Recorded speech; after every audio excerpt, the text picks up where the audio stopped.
if you're looking at it from production standpoint, every sound that you hear will dramatically escalate your annoyance levels. Right. But if you're coming at it from post, which is where we are, then you're like, oh yeah, like we could, like if you can design it so that the car flies by really quick, but then maybe we'll have like a touch of the music coming out as it passes by. yeah, or maybe like a bicycle, you hear those tires running by. And it's always cool to add something like a bell, like the bicycle flies by even though nobody's ringing a bell. And soy louder.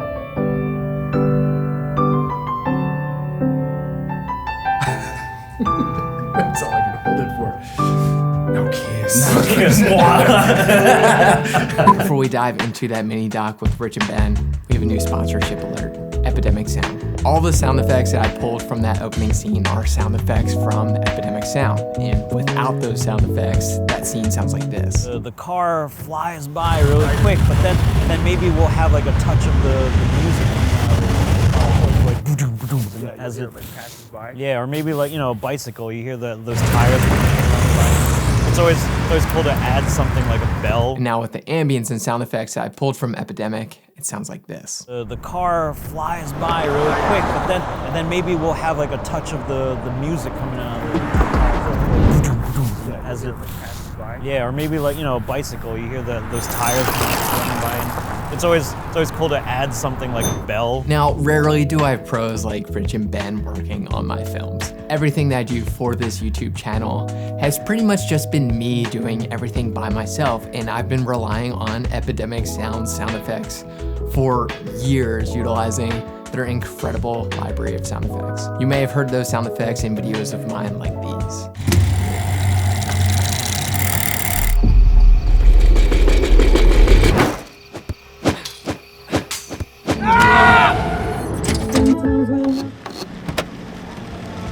Epidemic Sound has extended their sound effects library to include 90,000 high-quality effects.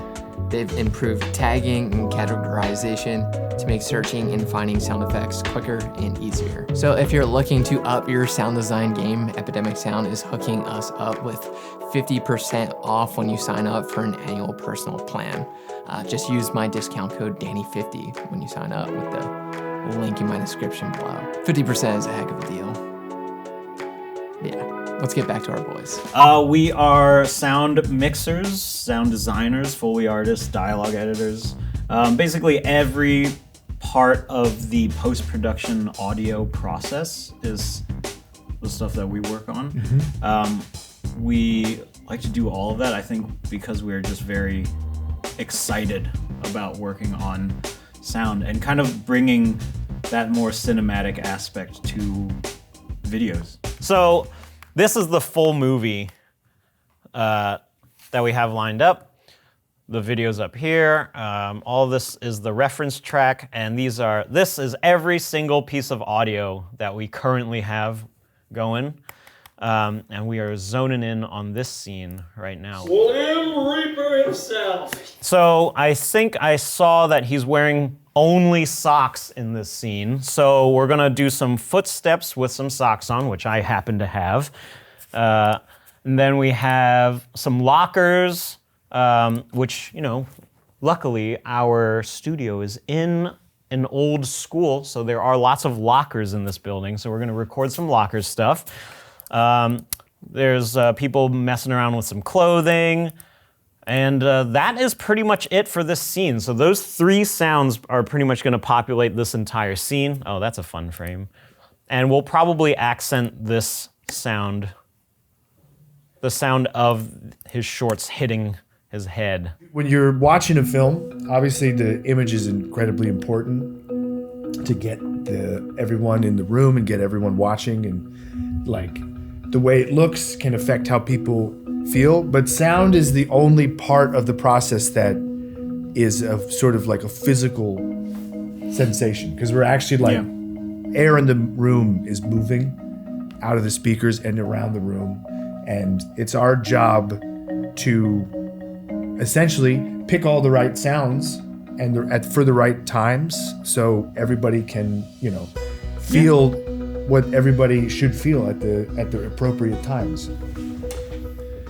Hey, can you hear this one? I sure can. All right, I'll open the same one. All right. It'll be loud. Yeah. Very nice. Very nice. Let's do like 4 takes of light closing, and then like a slightly more aggressive one, and then slam.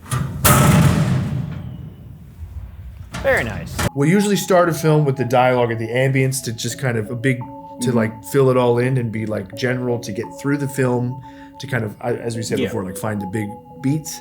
And then we kind of narrow our focus into Foley, which for a film like I Think I'm Sick is very, very important. It's like all It's very important because this film is not very, we're not in any sort of like hyper stylized world, or we're not in any sort of like emotional space where we need a lot of like sound design and heavy stuff like that.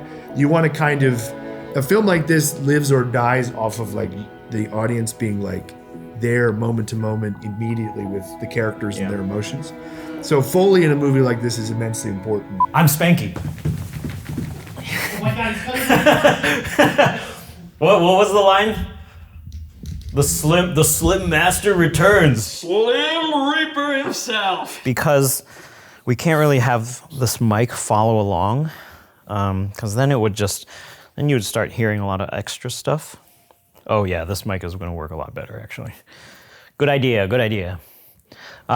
So it's less about just kind of stomping, and you kind of want to like roll your feet into it as if you're walking, so that it doesn't sound like you're walking in place, but that is what you're doing. Which a lot of Foleying is just like kind of how am I supposed to move an object so that it doesn't sound like I'm just arbitrarily moving an object.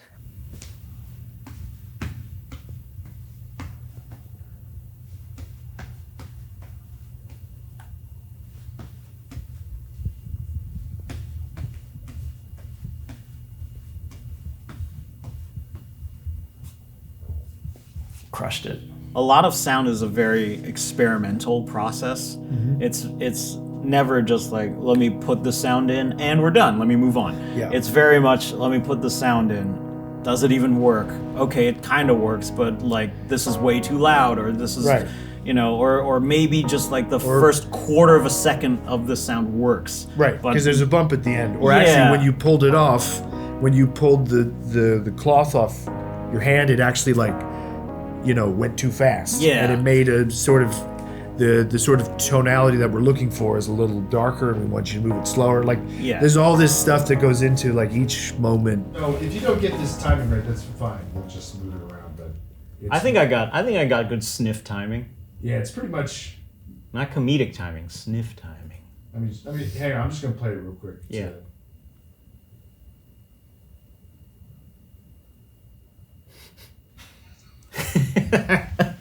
That's gonna work. I should have recorded that one. That was my best sniff. Are you ready? We just lost the Oscars because you weren't rolling. And this is what it sounds like before everything. Let's do the top of the scene.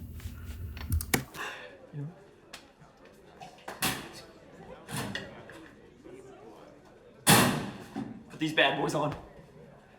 See your cute ass out there, player.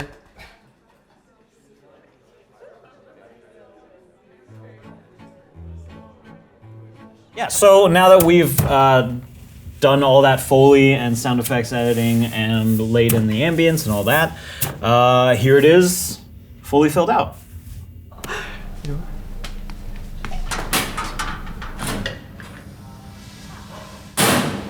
Put these bad boys on. See your cute ass out there, player.